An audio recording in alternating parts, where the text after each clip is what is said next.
Hello friends, வணக்கம். Welcome to my channel Me&Mom stars. இன்னைக்கு நம்ம சேனல்ல எல்லாருக்கும் பிடிச்ச பானிபூரி செய்ய போறோம். ஹைஜீனிக்கா நம்ம வீட்லயே எப்படி செய்யறதுன்னு பார்க்கலாம்.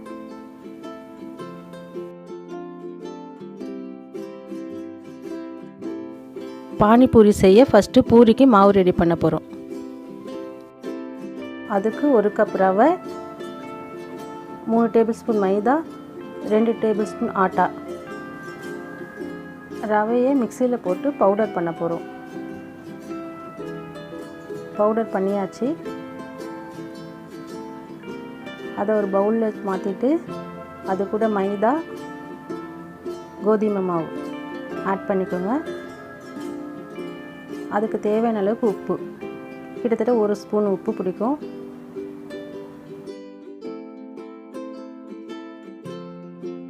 அது கூட கொஞ்சம் கொஞ்சமாக தண்ணி போட்டு மிக்ஸ் பண்ணிக்கோங்க.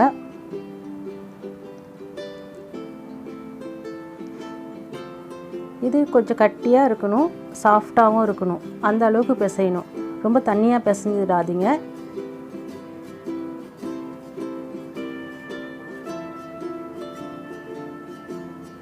எல்லா மாவும் ஒன்றா மிக்ஸ் ஆகிற அளவுக்கு நல்லா பிசைஞ்சு வச்சுருங்க.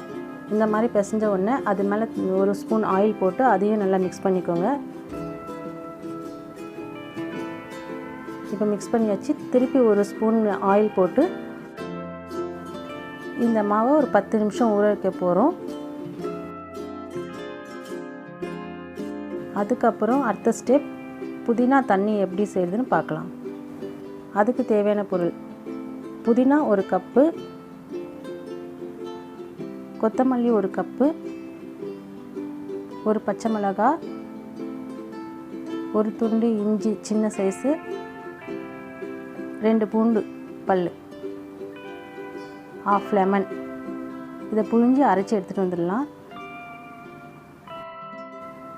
அரைச்சி எடுத்து வந்துட்டோம். இந்த சட்னி ஒரு கிண்ணத்தில் மாற்றியாச்சு. இப்போ ஒரு பவுலில் 2 டம்ளர் தண்ணி நான் ஊற்றிருக்கேன்.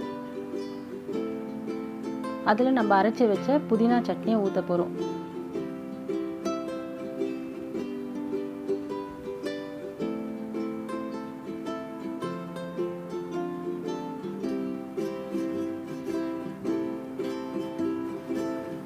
இது கூட சீரகத்தூள் ½ table spoon, chaat masala 1 table spoon,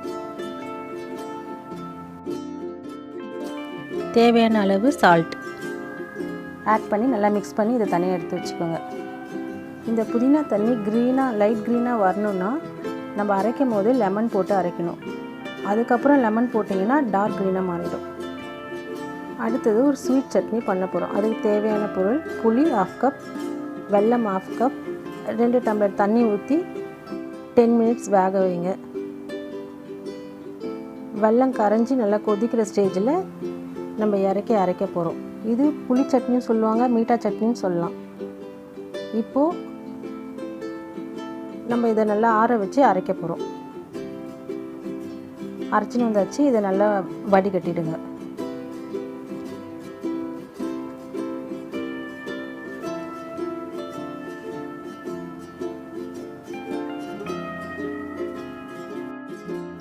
இது கூட சீரகத்தூள் ½ table spoon, chaat masala 1 table spoon,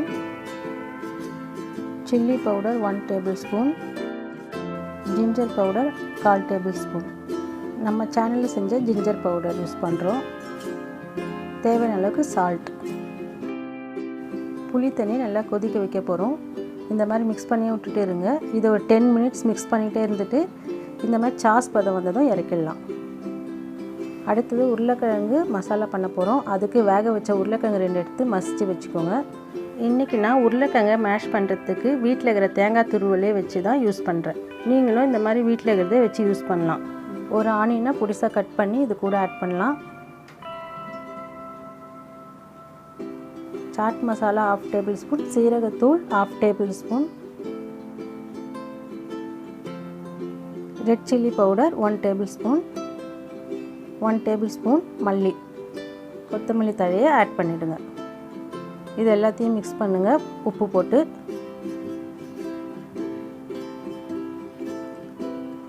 இது பூரிக்குள்ள ஸ்டஃபிங் பண்ணுறதுக்காக நம்ம ரெடி பண்ணுறோம். கிழங்கு மசாலா ரெடி பண்ணியாச்சு. இப்போ அடுத்தது பூரி பண்ண போகிறோம். அதுக்கு நம்ம ஊற வச்சுருந்த மாவை எடுத்து நல்லா இன்னொரு தடவை சாஃப்டாக ஆக்கிக்குங்க. ஆக்கிக்கிங்கன்னா அதை நம்ம பூரியாக ரெடி பண்ண போகிறோம். இந்த மாவை 3 பாகமாக பிரித்து வச்சுக்கிட்டேன். இப்போ அதை பூரியாக நம்ம ரெடி பண்ண போகிறோம்.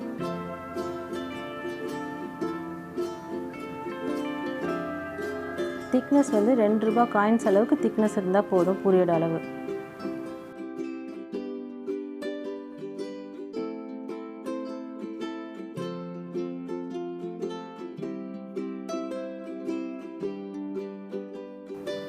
அதுக்கு சின்ன சின்ன பூரியாக ஊட்டுறதுக்கு உங்கள்கிட்ட எந்த சைஸ் மோல்டு இருந்தாலும் நீங்கள் யூஸ் பண்ணிக்கலாம். நான் வந்து ஒரு பாக்ஸோட ஒரு மூடி எடுத்துருக்கிறேன்.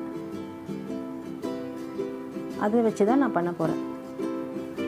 இதை ஒரு 5 மினிட்ஸ் நல்லா ஃபேன் காற்றுல ஆற வச்சுருங்க. இப்போ இதை பொரிச்சு எடுக்க போகிறோம்.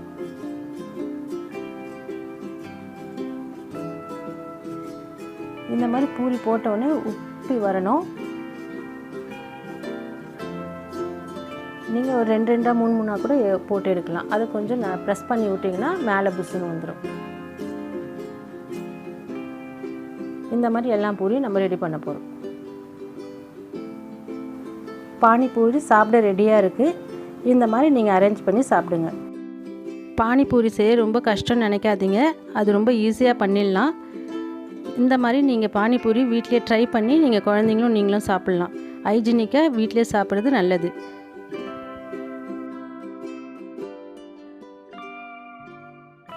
இந்த வீடியோ பிடிச்சிருந்தா லைக் பண்ணுங்கள், ஷேர் பண்ணுங்கள், கமெண்ட் பண்ணுங்கள்.